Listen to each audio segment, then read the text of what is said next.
Tuan-puan bayangkan, contoh ada kata-kata yang dikeluarkan, sangguplah disebut begini, disebut macam ni. Dia kata, lebih baik pergi konsert Coldplay tu daripada pergi majlis qasidah, daripada pergi majlis selawat.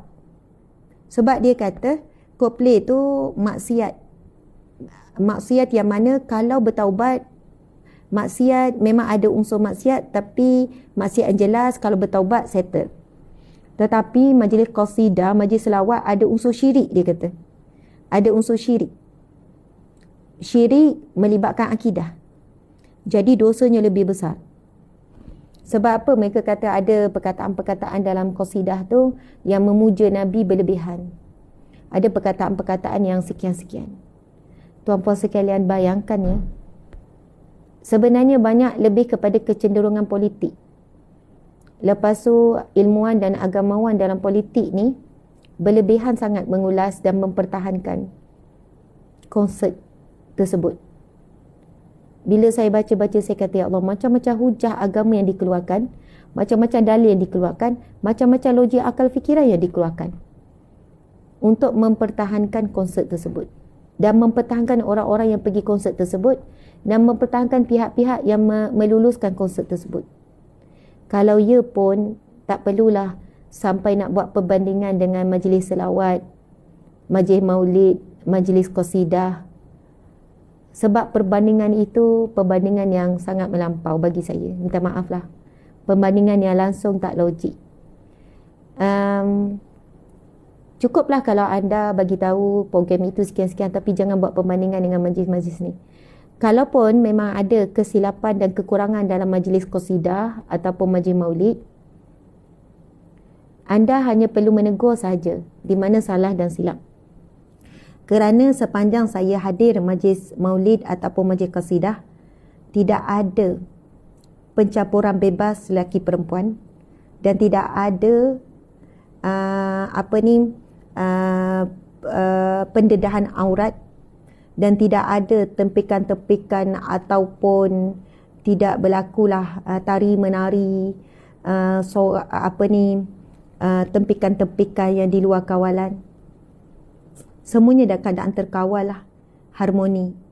Tetapi mungkin benar ada qasidah-qasidah tertentu, bacaan-bacaan syair tertentu yang tidak selari dengan syariat, maka itu saja yang perlu dibetulkan. Tetapi bukan dibuat perbandingan antara lebih baik konsert tu sebab konsert tu tak melibatkan akidah, maksiat je, daripada ni. Allahu Akbar.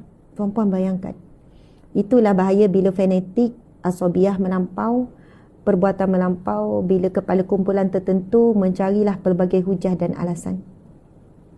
Kita doakan supaya, saya juga risau generasi dan anak-anak saya sendiri. Tak tahulah esok kerana hujah-hujah seperti ini akhirnya ramai sangat remaja tak rasa buat salah, tak rasa berdosa dan tak rasa apa-apa duduk di dalam lingkungan. Kita tengok dah video konsert tu macam mana tempikan, tari menari, lompat melompat, bagaimana boleh hilang kawalan diri. Dan saya pun, kita tak doakan keburukan, kita doakan kebaikan. Ya Allah, mudah-mudahan tidak berulang lagi, mudah-mudahan tak ada generasi kita, anak-anak kita. Jadi tuan-puan sekalian, Masya Allah, jangan sampai ya hujah-hujah untuk mempertahankan konsert seperti ini termasuk dalam golongan yang Nabi sebut ni. Nabi sebut apa? Barang siapa mengajak kepada keburukan, maka ia memperoleh dosa sebagaimana dosa orang-orang yang mengikutinya, tanpa mengurangi sedikit pun dari dosa-dosa mereka. Jangan sampai orang-orang yang mempertahankan keburukan ni, yang membuat macam-macam hujah nak mempertahankan konsert ni dan membela orang-orang yang pergi ni, sehingga kan mereka telah membenarkan keburukan dan kemaksiatan ini berleluasa. Akhirnya ramai yang follow. Of course lah ramai yang follow, ramai yang suka. Remaja-remaja yang perlukan bimbingan daripada orang dewasa ni, tapi tiba-tiba baca tulisan-tulisan orang dewasa yang menyatakan bahawa perbuatan mereka tu biasa, okey, boleh diterima, sekadar berhibur. Percayalah selepas ini, bila datang lagi konsert-konsert selepas ini, mereka akan menggunakan hujah-hujah orang dewasa ni. Mereka akan gunakan hujah-hujah orang dewasa ni, lepas tu ajak lebih ramai lagi.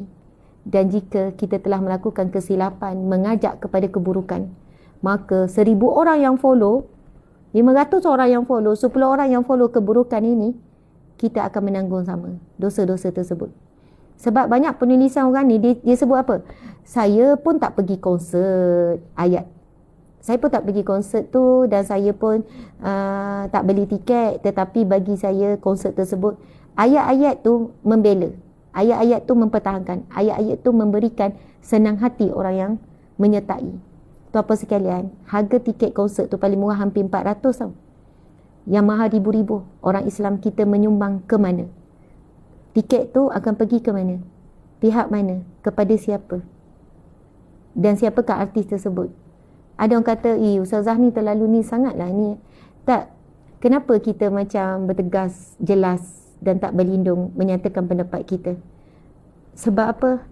Bila yang ini kita tak boleh lepasi, akan datang. Sebab apa? Hujah-hujah ilmuwan, hujah-hujah orang dewasa ni dah beri kuat sangat dah kepada orang-orang muda ni. Tapi ingat hadis Nabi ni. Nabi kata apa? Barang siapa yang menunjukkan keburukan ataupun mengajak kepada keburukan, maka ia memperoleh dosa sebagaimana dosa orang-orang yang mengikutinya. Walaupun anda tak pergi konsert tersebut, anda tidak duduk dalam majlis yang bercampur. Macam-macam lah hujah dia kata, bercampur dalam tu sama je dengan bercampur dekat shopping komplek pun bercampur juga, dia kata. Kalau pergi pasar malam pun bercampur juga. Kalau pergi taman-taman tema permainan pun bercampur juga. Dihujahkan begitu, tuan-puan sekalian. Masya Allah. Tuan-puan sekalian, bercampur dekat pasar malam, bercampur tu untuk tujuan apa? Kalau pergi taman-taman mainan, tujuan untuk rekreasi keluarga kan dengan anak-anak. Pergi shopping komplek pun untuk membeli belah kan. Macam-macam. Kalau tuan-puan baca, saya kata, biar betul. Kalau nak pertahankan pun, janganlah bagi hujah-hujah macam ni. Benda yang jelas, sesuatu yang tidak baik, apa salahnya katakan ia tidak baik dan tak bersetuju. Walaupun anda daripada politik mana-mana pun. Saya ingat masa kita kecil dulu, memang zaman saya muda, memang zaman saya membesar, konsert dah banyak. Tak kira lah zaman siapa-siapa, konsert dah banyak. Bukan hari ni. Dan kita perhatikan, sentiasa ada pihak yang menentang konsert-konsert seperti ini.